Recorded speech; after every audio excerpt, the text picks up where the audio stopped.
आज हम लोग पढ़ेंगे चैप्टर 15 आवर एनवायरनमेंट।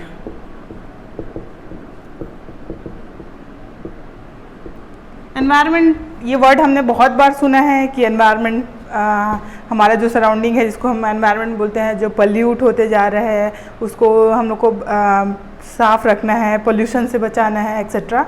इस चैप्टर में हम लोग पढ़ेंगे कि एनवायरनमेंट के जो अलग अलग फैक्टर्स हैं वो एक दूसरे से कैसे इंटरलिंक्ड हैं और हमारी एक्टिविटीज़ से, ह्यूमन बीइंग की एक्टिविटीज़ से एनवायरनमेंट में क्या इफ़ेक्ट पड़ता है करके।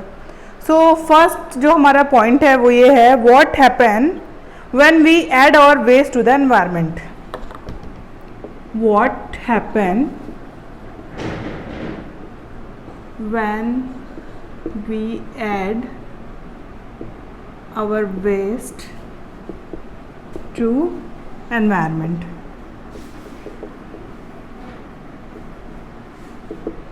ठीक है, अब ये बताने से पहले हम बता देते हैं कि जैसे हम लोग खाना खाते हैं तो क्या हम लोग कुछ भी खा लेते हैं? प्लास्टिक, कोल, कुछ भी, आयरन? नहीं ना, हम सिर्फ वही चीज़ खाते हैं जिससे हमको एनर्जी मिलती है और हमारे अंदर कुछ ऐसे स्पेसिफिक एंजाइम है जो पर्टिकुलर चीज़ों को ही डाइजेस्ट करके उसमें से एनर्जी निकाल सकती है।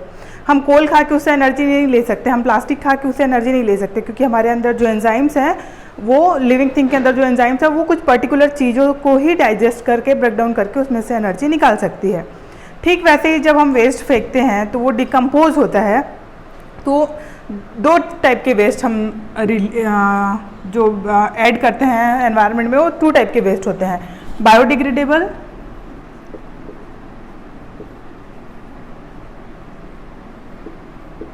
And non biodegradable.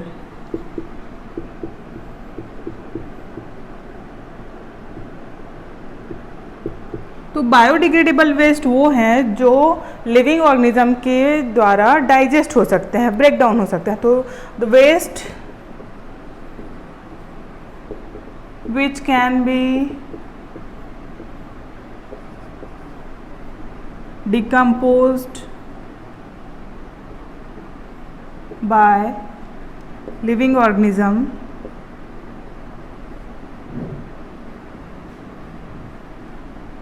like bacteria and fungi are called biodegradable waste.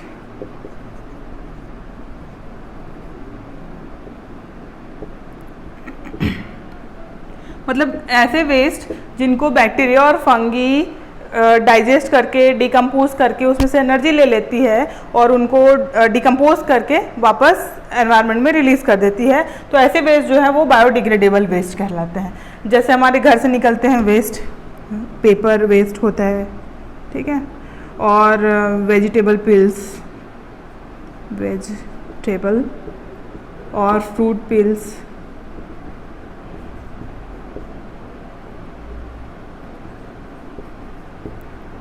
animal excreta,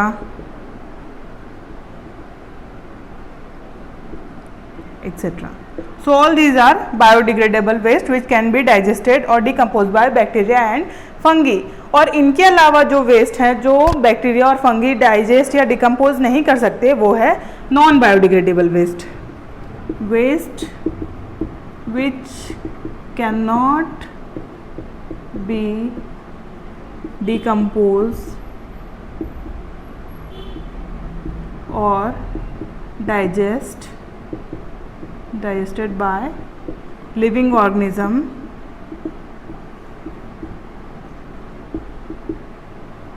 like bacteria and fungi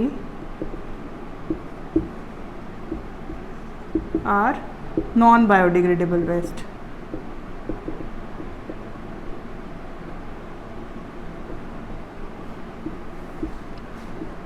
ठीक है, इसमें एग्जाम्पल में हम लिख सकते हैं plastic waste, glass waste, metallic waste etcetera. ठीक है, इसलिए हम जब भी अपने घर से वेस्ट जब बाहर फेंकते हैं एनवायरनमेंट में तो हमको सेग्रीगेट करके रखना चाहिए, बायोडिग्रेडेबल वेस्ट को अलग, नॉन बायोडिग्रेडेबल वेस्ट को अलग। ठीक है। जो बायोडिग्रेडेबल वेस्ट है इसको हम कंपोस्ट बना सकते हैं और उसको फिर यूज़ कर सकते हैं अपने गार्डन्स में। और नॉन बायोडिग्रेडेबल वेस्ट है वो अलग अलग तरीके से रिसाइकल्स और रीयूज़ किए जा सकते हैं। So before adding the waste in the environment we have to segregate them first. Okay,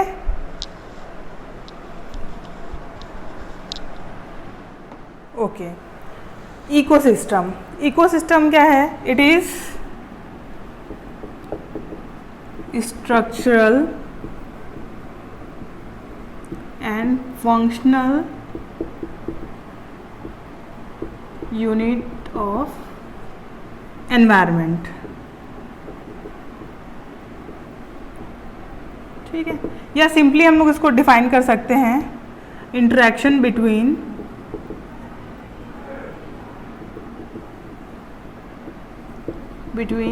living organisms and their surrounding is called ecosystem। So here is the definition of ecosystem। ecosystem के दो components होते हैं, ठीक है। Two components of ecosystem are biotic component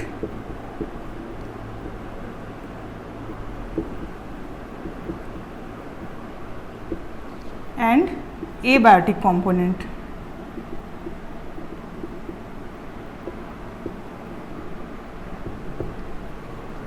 So biotic component में आता है सारे living thing। It comprises, it include all living thing।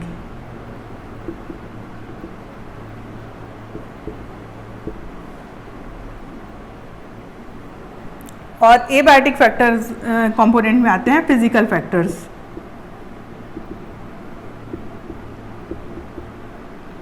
जैसे temperature, humidity, soil, water etcetera. ठीक है, तो ये दो मेन कंपोनेंट होते हैं इकोसिस्टम के, biotic component and abiotic component. ठीक है, जो इकोसिस्टम होते हैं वो अलग अलग टाइप्स के होते हैं, नेचुरल एंड आर्टिफिशियल। ठीक है, जब हम बात करते हैं टाइप्स ऑफ, अभी जो पढ़े थे वो था कंपोनेंट ऑफ इकोसिस्टम, ये है टाइप्स ऑफ इकोसिस्टम। ठीक है, तो इसमें हम पढ़ेंगे नेचुरल एंड आर्टिफिशियल। तो ऑब्वियसली जो नेचुरली बना हुआ है वो नेचुरल इकोसिस्टम है, और जो आर्टिफिशियल मैन मेड है वो आर्टिफिशियल इकोसिस्टम है। तो देखो नेचुरल में क्या आ जाता है, रिवर, ओशियन, फॉरेस्ट, जो नेचर ने बनाया है that are natural ecosystem. Artificial ecosystem में आ सकता है एक्वेरियम, फील्ड्स,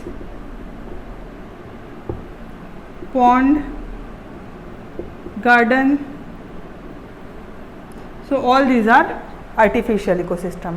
तो इकोसिस्टम में हम लोग पढ़े कि इकोसिस्टम क्या होता है, उसका definition, two component of ecosystem that are biotic and abiotic component, and types of ecosystem, natural ecosystem and artificial ecosystem. Natural ecosystem में जो नेचर ने बनाया जैसे रिवर, ओशियन, फॉरेस्ट, और आर्टिफिशियल मतलब मैन मेड इकोसिस्टम जैसे कि aquarium, field, pond and garden. Okay, so ecosystem के जो बायोटिक कंपोनेंट है मतलब लिविंग ऑर्गेनिजम्स, तो ये हमने पहले भी पढ़ा है। Living organisms are classified into various categories, जैसे producer, consumer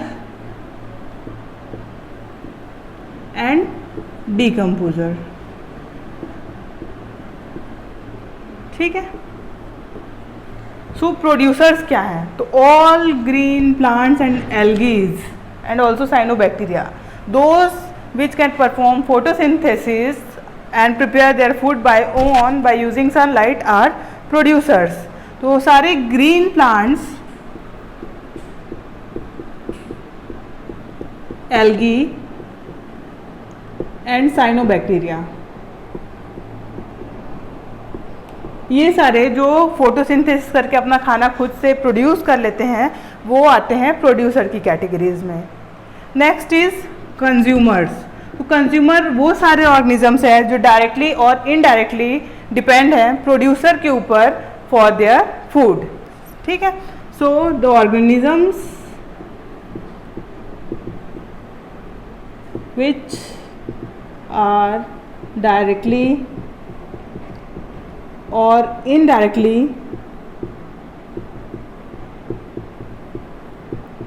depend on producer for food or consumers। ठीक है, तो दोनों, जैसे ये अगर हम बात करें डियर जो डायरेक्ट प्लांट को कंज्यूम करते हैं वो डायरेक्ट डिपेंड है प्लांट्स के ऊपर, प्रोड्यूसर के ऊपर।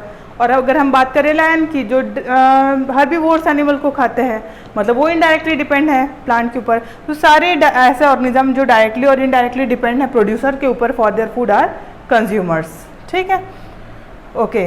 Next is decomposers. अब देखिए जैसे एक पॉन्ड है, पॉन्ड में तो बहुत सारे ऑर्गेनिज्म, बहुत सारी फिशेस हैं और दूसरे भी प्लांट्स हैं। अगर उनकी डेथ होती है तो उनकी बॉडी फिर कहाँ जाती है, कौन साफ करता है? तो वो काम करता है डिकम्पोज़र। डिकम्पोज़र वो होते हैं जो जितने भी वेस्ट हैं, ऑर्गेनिक वेस्ट जो निकलते हैं हमारे एनवायरनमेंट में, हमारे इकोसिस्टम में, उसको डिकम्पोज़र्स हैं वो क्लीन करते हैं बाय डिकम्पोजिंग, और जो भी उनमें न्यूट्रिएंट वगैरह है उसको वो ऐड कर देते हैं वापस एनवायरनमेंट में। ठीक है, सो डिकम्पोज़र्स इनमें आते हैं bacteria and fungi.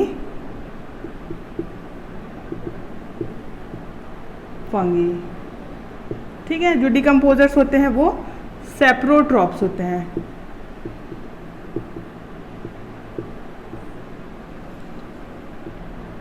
They feed on dead organisms, मरे हुए को डिकम्पोज करते हैं ताकि वो वापस से एनवायरनमेंट में रिलीज हो सके। ठीक है, डिकम्पोज़र हमारे एनवायरनमेंट के लिए दो तरीके से काफ़ी अच्छे हैं।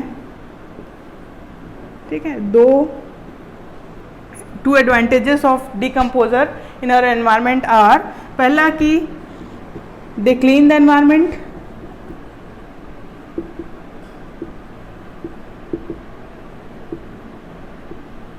जो भी ऑर्गेनिक वेस्ट है, चाहे वो एनिमल के एक्सक्रीटा हो, एनिमल के डेड बॉडीज़ हों, प्लांट के झड़े हुए पत्ते, ट्विग्स, लीव्स, ये सारी चीज़ें कहाँ जाती हैं, डिकम्पोज होती है। और डिकम्पोज कौन करवाते हैं, डिकम्पोज़र। मतलब एक तरीके से ये सारी जो भी डेड है और एनिमल एक्सक्रीटा है, डेड बॉडीज़ है, ये सबको कौन क्लीन करता है, डिकम्पोज़र्स क्लीन करते हैं। अगर ये नहीं होते तो हमारे अर्थ में सारे इन वेस्ट का, डेड बॉडीज़ का और एक्सक्रीटास का एक बड़ा हिप बन जाता। ठीक है, दूसरा ये है कि it helps to replenish soil nutrition. अब हमको पता है कि प्लांट्स कहाँ से न्यूट्रिशन लेते हैं, मिनरल कहाँ से लेते हैं प्लांट्स, मिनरल्स लिख सकते हैं, है ना। प्लांट्स मिनरल लेते हैं सॉइल से। अगर प्लांट्स लगातार सॉइल से मिनरल लेते रहेंगे तो सॉइल में क्या हो जाएगा, मिनरल की डेफिशिएंसी हो जाएगी, कमी हो जाएगी, डिप्लीशन हो जाएगा। तो उसको फिर से रिप्लेनिश करने के लिए हेल्प करते हैं डिकम्पोज़र। जो भी सारी चीज़ें जो ऑर्गेनिक वेस्ट है जो डिकम्पोज होती है तो उनमें से मिनरल्स और न्यूट्रिशन कहाँ चले जाते हैं, वापस से सॉइल में चले जाते हैं, जिनको प्लांट्स दोबारा यूज़ कर सकती हैं। तो ये दो तरीके से डिकम्पोज़र हमारे एनवायरनमेंट में हेल्प करता है। They clean the environment by decomposing the organic waste and also they help to replenish the soil, mineral of the soil, mineral and nutrient of the soil.